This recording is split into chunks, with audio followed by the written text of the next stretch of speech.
Good morning, everyone. So, yesterday we heard the unemployment numbers in Australia for the month of April, nearly around 600,000, showing that Australia's unemployment rate has jumped from 5.2% to 6.2%, which is less than the 8.2% figure that had been forecast. So, this is even despite that, it's really bad, and like 600,000 people unemployed, sitting at their homes, maybe using their savings. Imagine what they might be going through.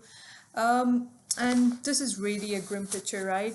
So, what the economists have warned is that the headline figures in actuality conceal the true state of affairs, with nearly 500,000 people disappearing from the unemployment figure due to its methodology. So now, what do I mean by that? The question arises, are the numbers that were quoted yesterday correct in its true sense? Because the surging underemployment and underutilization figures reveal that the Australian labour force is not in a good way. And the reason why I believe so that these numbers do not portray the true unemployment picture is because, for one, the participation rate, which indicates the proportion of Australians looking for work, has dropped to its lowest level since 2004. In other words, workers might be sent packing from their jobs, but they're not necessarily going hunting for another one, which means that they drop out of consideration when the unemployment rate is calculated because they're not looking for another job. So if you're not looking for another job, you're not counted in the unemployment rate.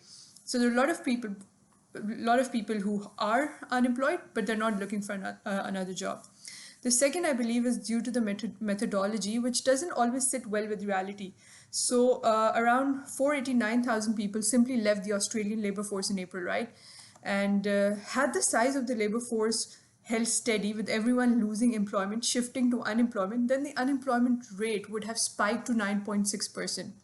And now this figure sits more in line with the Treasury estimates that put unemployment peaking at 10%. So too has the government's JobKeeper program helped artificially depress the figure.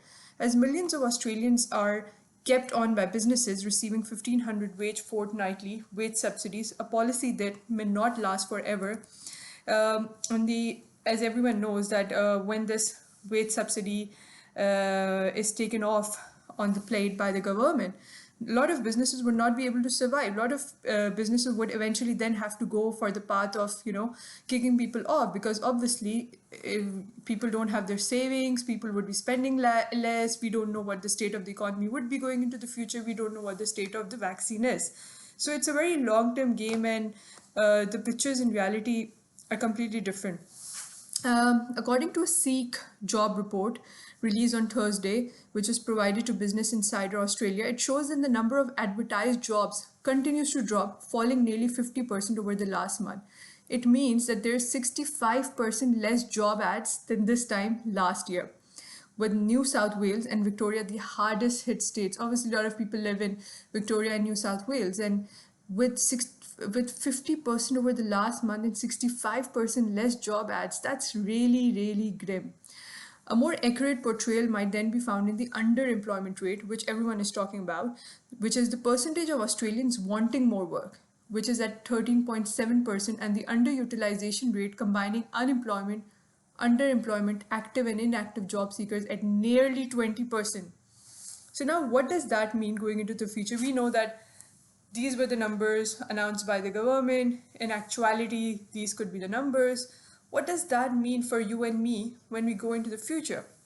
Firstly, standard of living will decrease a lot, which can in turn have a trickle-down effect on the economy. People would be spending less. People would be spending less on the luxuries. They will be buying less luxurious mobile phones, luxurious brands, less luxurious watches, maybe not the latest iPhone, not the latest laptop.